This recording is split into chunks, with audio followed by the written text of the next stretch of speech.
ตลอดระยะของการปฏิบัติหน้าที่การทูตอยู่สาธารณรัฐประชาธิปไตยปาตสลาวส่วนทานวลาดิเมียร์กาลินินก็ได้แสดงความขอบใจอย่างจริงใจมายังรัฐบาลในปาตสลาวโดยเฉพาะกเมนกระทรวงการต่างประเทศที่ได้อำนวยความสะดวกให้แก่การเคลื่อนไหวหน้าที่การทูตของตนอยู่สาธารณรัฐประชาธิปไตยปาตสลาวจนมีผลสำเร็จอย่างจบงามพร้อมทั้งยืนยันจะสืบต่อในการเป็นขวดต่อประกอบส่วนเข้าในการหัดแน่นและเสริมขยายสายผูกพันมิตรภาพและการหัวมือที่ดีระหว่างสองประเทศลาวรัสเซียให้สืบต่อมีบาดก้าวขยายตัวและแน่นแฟ้นยิ่งขึ้นในอนาคตพร้อมเดียวกันนี้ในมื้อวันที่6 พฤศจิกายน 2025 นี้ที่กระทรวงการต่างประเทศก็ได้มีการจัดพิธีปิดสุดฝึกอบรมเกี่ยวกับเรื่องงานกวดกาครั้งที่ 5 โดยการเป็นประธานของท่านพงศวรรค์ศรีสุราษฎร์คณะประจำพรรครองรัฐมนตรีกระทรวงการต่างประเทศในพิธีปิดสุดฝึกอบรมครั้งนี้ท่านพรสวัสดิ์พรแก้วของหัวหน้ากรมกวดกาก็ได้ขึ้นผ่านบทรายงานเกี่ยวกับผลของการฝึกอบรมเวียกงานกวดกาในครั้งนี้ซึ่งได้ดำเนินมาแต่วันที่23 ตุลาถึงวันที่6 พฤศจิกายน 2025 เป็นเวลา11 วันด้วยผลสำเร็จอันจบงามผ่านการฝึกอบรมเฮ็ดให้สมณกรมีความรู้และมีความเข้าใจเกี่ยวกับทัศนะของพรรคต่อกับเวียกงานกวดกาความรู้พื้นฐานของการจะตั้งปฏิบัติเวียกงานติดตามกวดกาดียิ่งขึ้นซึ่งเป็นเวียกที่ต้องได้เฮ็ดเป็นปกติต่อเนื่องและการกวดกาเป็นเครื่องมือที่สำคัญเพื่อช่วยเตือนและแก้ไขปัญหาได้อย่างทันการนอกจากนี้ก็ยังเป็นการเปิดโอกาสให้มีการแลกเปลี่ยนบทเรียนและประสบการณ์ตัวจริงน้ำกันกับบรรดานักวิทยากรที่มีประสบการณ์และบทเรียนที่หลากหลายซึ่งเป็นข้อมูลพื้นฐานอันสำคัญและความรู้อันล้ำค่าที่สามารถนำไปหมุนไส้เข้าในการเคลื่อนไหวเวียกงานติดตามกวดกาตัวจริง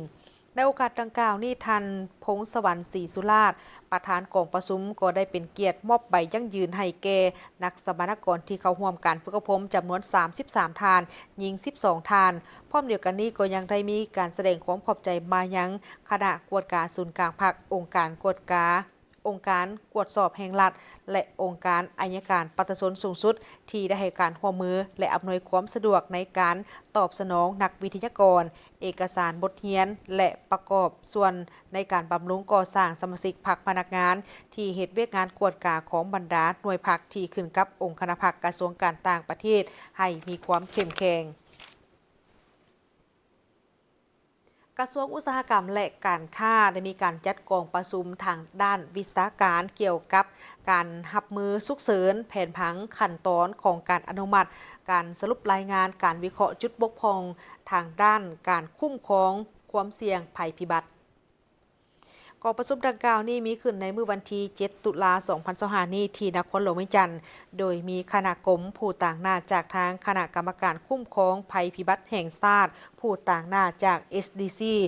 ผู้ให้ทุนงบประมาณช่วยเหลือในเวียกงานของการคุ้มครองความปลอดภัยเขื่อนพร้อมด้วยองค์การจะตั้งสากลประจำลาวผู้ร่วมงานและภาคส่วนที่เกี่ยวข้องท่านวิทูลละบัณฑิตทุมบุตรห้องกรมพนักงานห้องกรมพลังงานกระทรวงอุตสาหกรรมและการค้าในนามประธานกองประชุมท่านได้กล่าวว่าเวียกงานแผนรับมือฉุกเฉินแม่นเวียกงานหนึ่งที่สำคัญสำหรับการพัฒนาเขื่อนไฟฟ้าน้ำตกอยู่สาธารณรัฐประชาธิปไตยปาตสลาวและยังเป็นการระบุเวียกงานดังกล่าวนี้ไว้ในกฎหมายว่าโดยความปลอดภัยของเขื่อนเพื่อลดผลกระทบที่อาจจะเกิดขึ้นต่อกับสิ่งแวดล้อมสังคมชีวิตและทรัพย์สินของประชาชนที่อาศัยอยู่ลุ่มเขื่อนโดยกรมพลังงานกระทรวงอุตสาหกรรมและการค้าแม่นมีหน้าที่เป็นจุดประสานงานเวียกงานของการรับมือฉุกเฉินและลงลึกในการค้นคว้าทางด้านเทคนิคของแผนรับมือฉุกเฉินของทุกโครงการเขื่อนไฟฟ้าที่มีอยู่ในระยะของการก่อสร้างการเก็บกักน้ำและการดำเนินงานของเขื่อนโดยสมทบกับทางกระทรวงเกษตรกรรมและสิ่งแวดล้อมและกระทรวงแรงงานและสวัสดิการสังคมดังนั้นในกองประชุมครั้งนี้จึงได้มีการปรึกษาหารือร่วมกันเกี่ยวกับบทรายงานการวิเคราะห์ส่องวางการเสื่อมสารระหว่างการคุ้มครองความเสี่ยงภัยพิบัติและความปลอดภัยของเขื่อนในการสร้างแผนรับมือฉุกเฉินจากเซี่ยวซานประเทศสวิตเซอร์แลนด์ที่ได้มีการวิเคราะห์ไว้เพื่อให้กลไกของการประสานงานขั้นองค์การจัดตั้งแม่นเพื่อความปลอดภัยของเขื่อนโดยอิงใส่บทเรียนที่ดีจากทั้งสากลที่มี ประสิทธิผลโดยเฉพาะกอเมนความรับผิดชอบของการจัดตั้งขันศูนย์กลางแขวงและบรรดาเจ้าของเขื่อนในการคุ้มครองบรรดาความเสี่ยงที่ติดพันกับปัญหาเขื่อนแตกและน้ำท่วมอยู่บริเวณลุ่มเขื่อนพร้อมทั้งบรรดากลไกของขอดประสานงานในการสร้างและการจัดตั้งปฏิบัติบรรดาแผนรับมือฉุกเฉินเวทีวิทยาศาสตร์ระดับชาติประจำปี 2025 ได้สร้างโอกาสให้แก่บรรดานักค้นคว้าได้มีการเผยแพร่ผลของการค้นคว้าการโฆษณาผลงานและการแลกเปลี่ยนประสบการณ์ซึ่งกันและกัน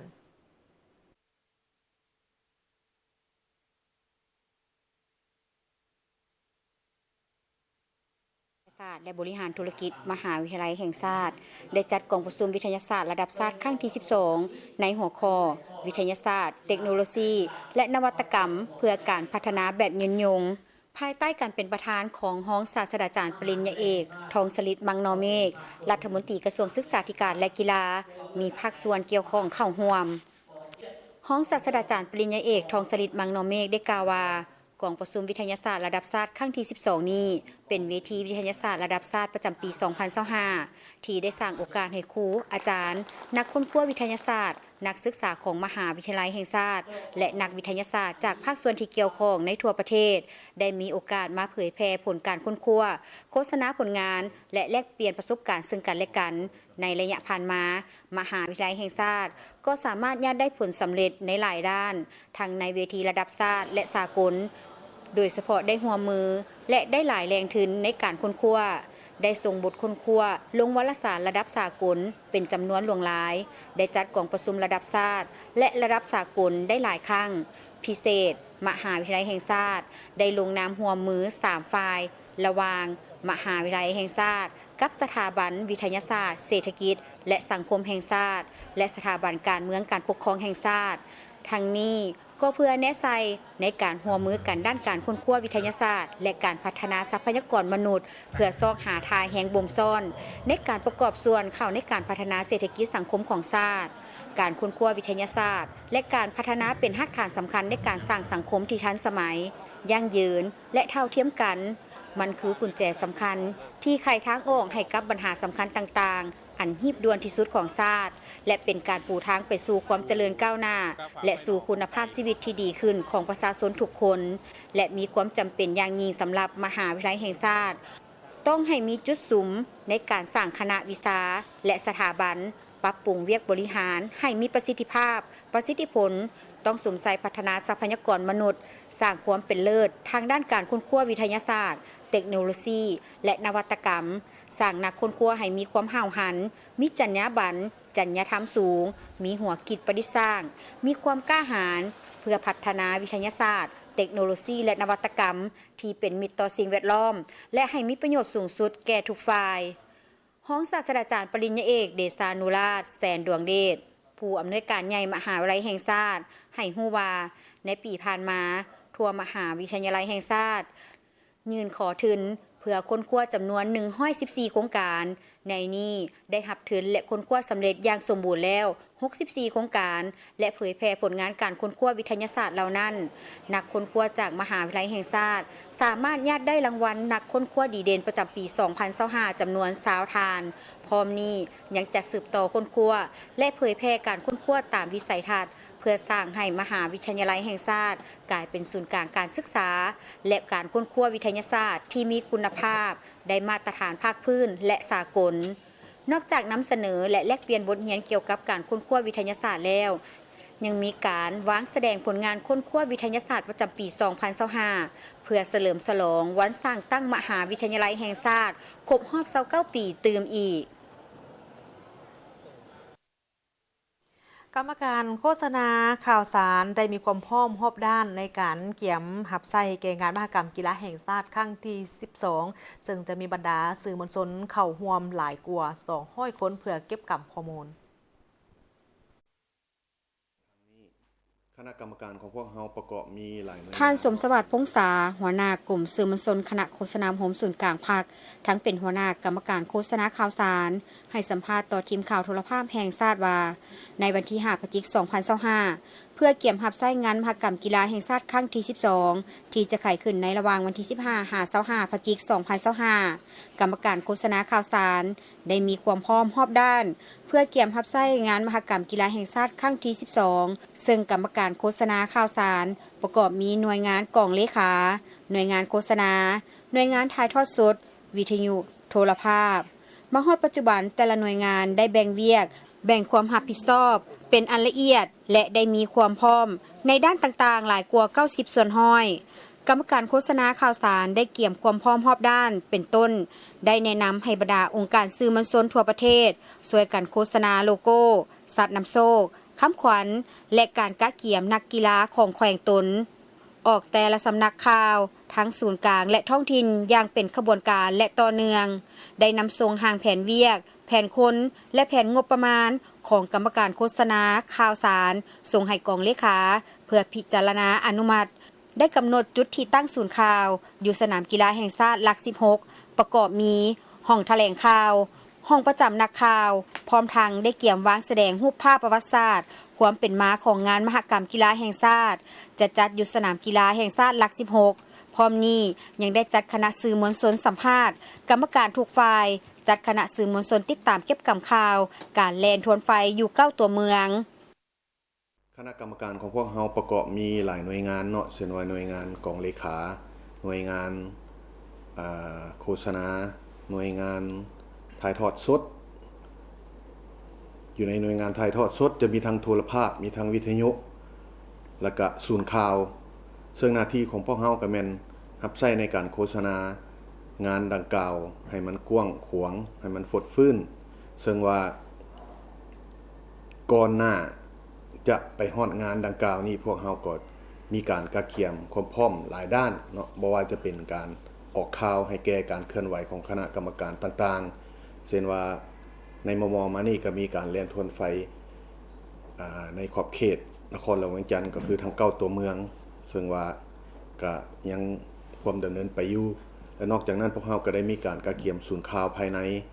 กะเกียมเรื่องวางแสดงโดยเฉพาะแม่นรูปภาพประวัติศาสตร์ความเป็นมาของงานกีฬามหกรรมแห่งชาตินี้แล้วก็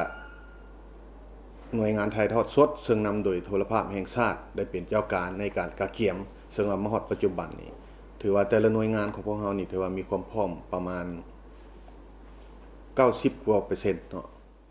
สำหรับกรรมการโฆษณาข่าวสารมีหน้าที่รับผิดชอบค้นคว้าและแจ้งรายละเอียดให้บรรดา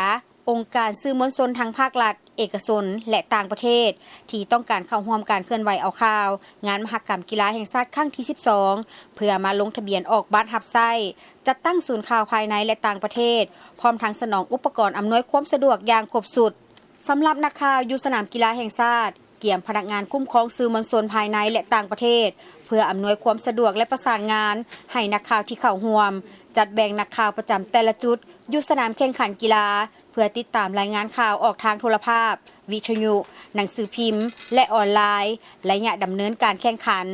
บันทึกภาพนิ่งและวิดีโอรวมทั้งข้อมูลงานกีฬาทั้งหมดเพื่อสำเนาพร้อมทั้งออกแบบโครงหางงานวางแสดงรูปภาพคัดเลือกรูปภาพเพื่อนำเสนอผ่านประธานจัดงานพิจารณาอยู่ในการกะเกียมของพวกเฮานี่พวกเฮาก็ได้มีการนอกจากกะเกียมกำลังพลแล้วเนาะพวกเฮาได้กะเกียมกำลังเครื่องมือโดยเฉพาะวัตถุอุปกรณ์ต่างๆบ่ว่าจะเป็นอยู่ในห้องศูนย์ข่าวบ่ว่าจะเป็นอยู่ในหน่วยงานถ่ายทอดสดและก็ลังจำนวนพลนี่พวกเฮาก็ได้มีเหตุข้อตกลงเนาะรับใช้เฉพาะแต่งตั้งหน่วยงานแล้วก็มีจำนวนพลประมาณ200กว่าชีวิตที่จะเข้าร่วมอยู่ในการโฆษณาเผยแพร่ให้แก่งานมหกรรมครั้งนี้ฉะนั้นแหละถือว่านครหลวงเป็นจุดใจกลางจะแตกต่างกับงานมหกรรมครั้งที่ผ่านๆมาหน่อยนึงเนื่องจากว่าสื่อมวลชนส่วนใหญ่แล้วมันอยู่ในนครหลวงนี้อยู่ศูนย์กลางฉะนั้นล่ะกำลังการรับใช้พวกเฮาถือว่าครบสุดเนาะแล้วก็คิดว่าจะมีความพร้อมและความคึกคืนเวลาอยู่ในความพร้อมของพวกเฮาในการกะเกียมศูนย์ข่าวนี้พวกเฮาก็ได้ขึ้นแผนงบประมาณขึ้นแผนจำนวนพลเนาะอยู่ในหน้าที่ของศูนย์ข่าวของเฮาหลักๆแม่นหยังแม่นได้แบ่งความรับผิดชอบ มีทางหน่วยงานรับผิดชอบทางด้านเนื้อในเนาะเช่นว่าบรรณาธิการอันที่2และแม่นได้แบ่งความรับผิดชอบให้แก่นักข่าวที่เป็นนักสร้างภาพเนาะมันมีภาพนิ่งภาพเหน่งติงนอกจากนั้นก็มีศูนย์เอิ้นว่าหน่วยงานที่รับผิดชอบเรื่อง IT สำหรับการอัปโหลดข้อมูลต่างๆบ่ว่าจะเป็นภาพนิ่งภาพเหน่งติงเนื่องจากว่าพวกเฮามีการโฮมเอาบรรดาสื่อมวลชนอยู่ในศูนย์กลางทั้งหมด17สำนักมาร่วมกันเป็นคณะเฉพาะกิจย้อนว่าแต่ละสื่อนี่บ่สามารถไปคาเวอร์หรือว่าไปออกข่าวได้ทุกสนามในเวลาเดียวกันฉะนั้นพวกเฮาจะได้เฮ็ดเป็นลักษณะเป็นคณะเฉพาะกิจและมีการแบ่งเวียกแบ่งงานแต่ละภาคส่วนแม่นเอามาโฮมเป็นหน่วยงานเดียวแล้วจะมีการแบ่งว่าไผไปรับผิดชอบอยู่ในจุดใดสนามใดหลังจากได้ข้อมูลมาเบิดแล้วพวกเฮาจะเอามาโฮมกันอยู่ศูนย์ข่าวซึ่งเป็นสนามกีฬาแห่งชาติหลัก16ท่านสมสวัสดิ์พงษายังได้ฝากให้สื่อมวลชนลาวทุกขบวนการเกี่ยมความพร้อมด้านต่างๆเพื่อสุ่มใส่โฆษณารายงานข่าวงานมหกรรมกีฬาแห่งชาติครั้งที่12ก็คือการแข่งขันกีฬาประเภทต่างๆให้สังคมได้รับรู้อย่างถูกต้องว่องไวทันการและทั่วถึงท่านผู้ชมที่เคารพจะนี้ไปจะพักก่อนหลังจากนั้นกลับมารับชมการรายงานข่าวต่างประเทศพร้อมด้วยข่าวกีฬา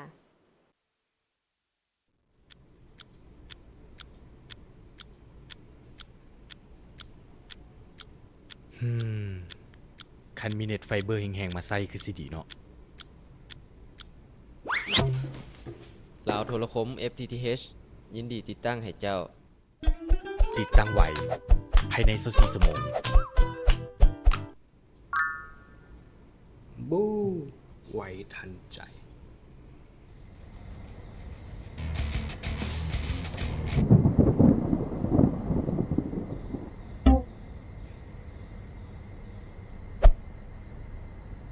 ลาวโทรคม FTTH ยินดีแก้ไขให้เจ้า แก้ไขไว้ภายใน24ชั่วโมงแก้ไขแล้วละเด้อนำใช้อินเทอร์เน็ตต่อได้เลยเจ้า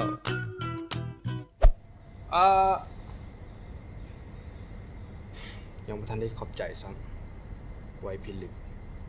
งั้นก็ยังไม่ทันได้จ่ายซ้ำ FTTH ลาวโทรคมติดตั้งง่ายติดต่อไวแก้ปัญหาจบภายใน24ชั่วโมง Contact Center 131